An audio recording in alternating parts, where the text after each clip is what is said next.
Le vamos a aplicar el procedimiento de limpieza post vuelo. Usamos alcohol en aerosol del Aeroclub Río Gallegos para los cargol delta.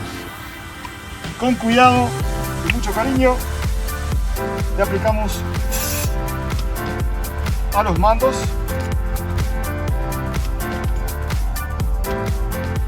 Mando de motor. Otra vez. Radios. Todo lo que hayamos tocado.